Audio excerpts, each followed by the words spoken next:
Hi, my name is Marisue, and I am a case manager in the Intensive Family Reunification Services program at Family Service Association of Northeastern Pennsylvania. So I'm happy today to share some information with you on infant mental health and what is infant mental health. I'm going to start with a quote from Selma Freyberg, and she is a founding board member of the 0 to 3 organization, which is an agency that I get a lot of valuable information and will share with you from there today. Even among families where the love bonds are stable and strong, the intruders from the parental past may break through the magic circle in an unguarded moment, and a parent and child may find themselves reenacting a moment or a scene from another time with another set of characters. So again, this is a quote from Ghosts in the Nursery, a book by Selma Freyberg. So that's a pretty powerful statement. So what does that mean? So what in the world is infant mental health? Infant mental health refers to how well a child develops both socially and emotionally from birth through age 3. There are things, though, that can negatively impact a child's infant mental health. Some of those may be substance abuse of the parent, can be some trauma either prenatally that the mom had or some trauma that might now be going on in the family's life, like domestic violence, for example. Could be substance abuse of a parent that can impact an infant's mental health and development. So that's why it's important to address the needs of the health needs, the mental health needs of both parent and child in order to help facilitate that bond and help develop the child's mental health. So again, a strong connection between parent and child mental health. So let me just read another quote to you, and it's from 0 to 3, some good information.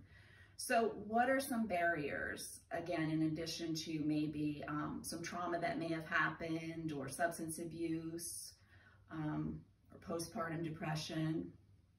A family's urgent and immediate need for food, formula, medical care, and housing must be met if parents are going to be able to feed, protect, and nurture their young children. If a family is hungry, they must be fed. And if they need medical care, they must be taken care of. Parents cannot adequately meet their infant's basic needs until their own needs are met. The birth of a sick baby, maybe that baby is hospitalized. Maybe there is a parent who is abandoned and suddenly finds themselves a single parent immediately after birth, and that was an unexpected thing. So acknowledging the parent's needs and strengths, showing compassion for the situation and empathy in response to whatever the crisis might be, is how maybe we can facilitate the family's healing. And I always like to use with my parents the reference of the airplane. For those of us who have flown, one of the first things that the flight attendant will go over with you on an airplane is the oxygen mask, and when that drops, if you were to need to use that. And what they tell you is you need to take care of yourself first before attending to a young child. So same thing as parents. We need to take care of our own mental health before we can assist with a child or be, helpful to a child in that way. So, how can we guide a baby's basic mental health? Well, this is the fun stuff. So the way babies bond.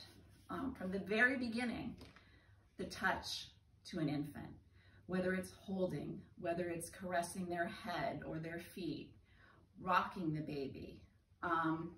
Babies start to know pretty quickly the difference between caregivers, whether it's the mother's touch, the father, a grandmother, grandfather, or, you know, any constant caregiver in their life.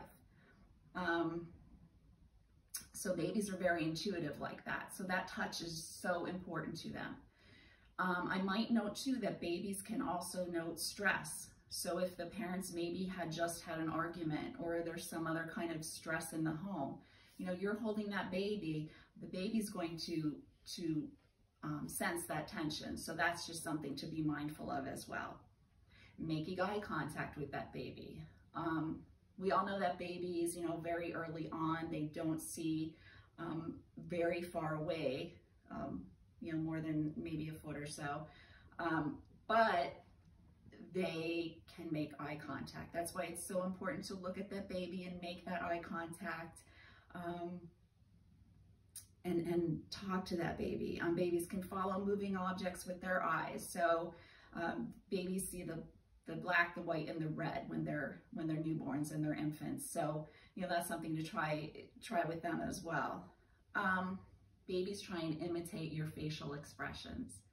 So hopefully we're all going to look at that baby, you know, with a smiling face, and you know, surprisingly, they try and imitate our expressions very early on. So, you know, hopefully we're not looking at them with stress in our faces, because unfortunately they can pick up on that as well and try and imitate that as well. So just holding them, those facial expressions, talking to them kindly, gives them that sense of security.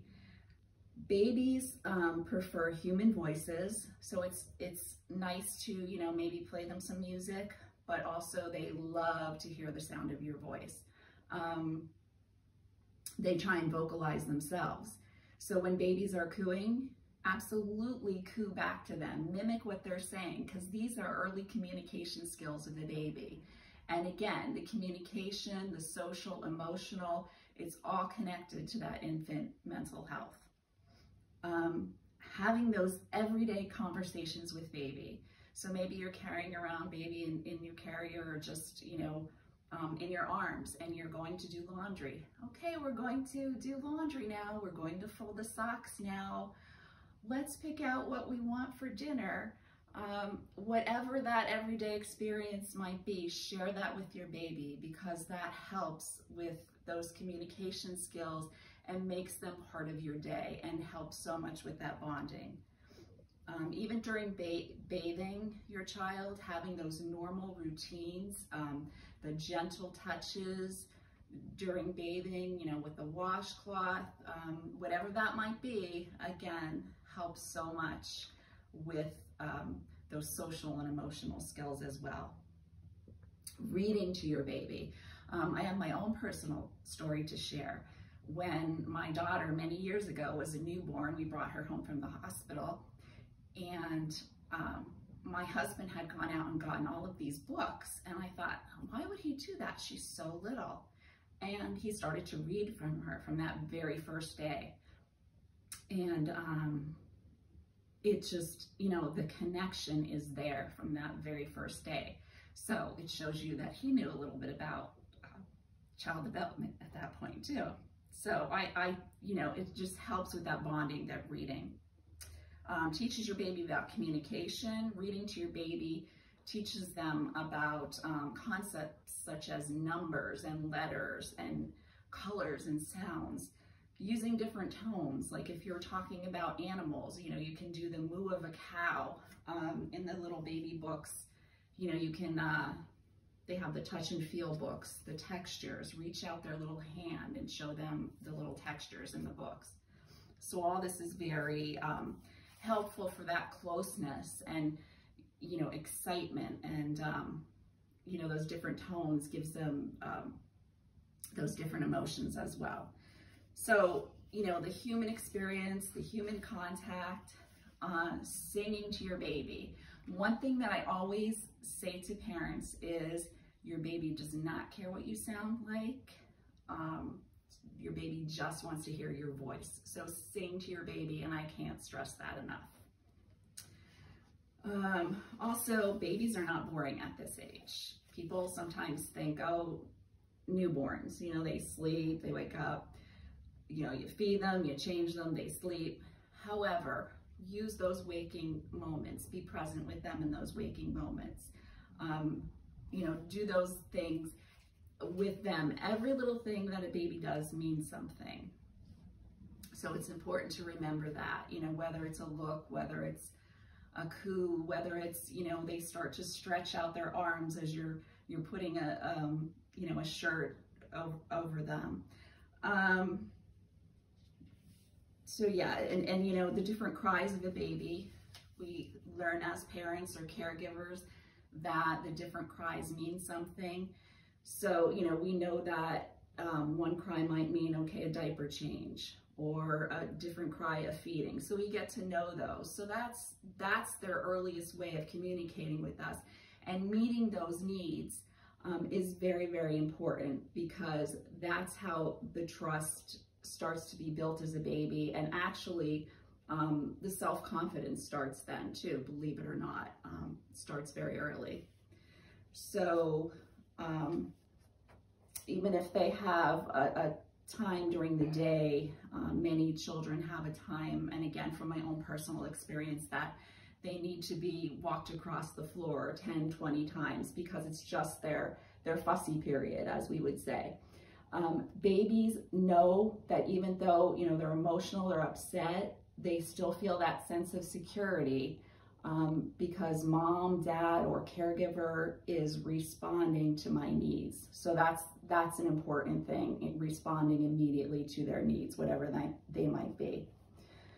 A note about cell phones.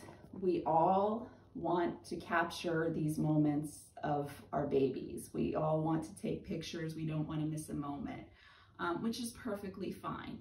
I just would like to remind you, though, to be present. When you can, put down that phone. Instead of capturing it on video, capture that experience in real life. Again, making that eye contact, making that connection, showing your baby that you're important enough for mom or dad to pay attention to, helps build that infant mental health and helps with that confidence from a very young age. And you're out for a walk, point things out to them on the walk, even as a small baby. Unplug from the earbuds, listen to the birds, you know, talk to your baby about listening to the birds. Just, again, being present with your child and, you know, capturing those moments up here. Another note, too, about video chats. How do I bond over video chats? You know, it's where we're living today. It's where we're at. Some parents, you know, might be in a situation where if their child is in placement, or maybe you're talking to a grandparent over a video chat, or you're in a situation where you're out and you need to wear a mask. You know, how is my baby then going to see my facial expressions? How am I going to communicate? This could be, you know, a common concern right now of parents. Again, your voice. They know your voice. Use the expressions in your eyes. You know, hold your baby, soothe your baby, do whatever you can to communicate. And again, a good time to sing. Over the video chats, you can sing, you can talk, you can read books. Again, use the tone of your voice to show excitement. Maybe you have to over-exaggerate it, but that's okay with the baby. Your baby doesn't mind. So right now, I'd like to say, you know, I'd like to have a question and answer period, but of course I can't, but I can give you some information, some takeaways. So everyday conversations. Again, have those conversations with your baby about the everyday stuff, whether it's, you know, the laundry, what book would you like to read today? What color shirt is mommy going to put on you, or daddy, or so having those everyday conversations.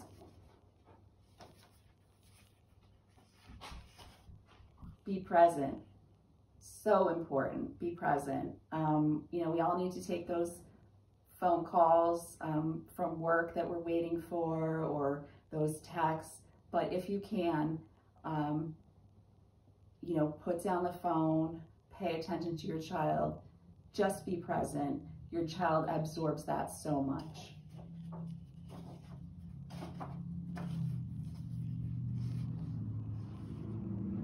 And my favorite, sing. Your baby doesn't care what your voice sounds like. Sing to your baby. Your baby appreciates that so much.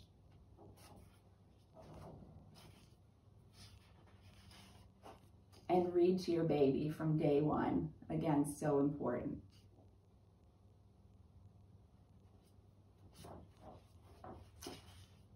And I have a list of resources for you. 0 to 3, Ghosts in the Nursery, and kidshealth.org. Valuable sources of information. I use these every day in my work. And if you were to have any questions for me, my email,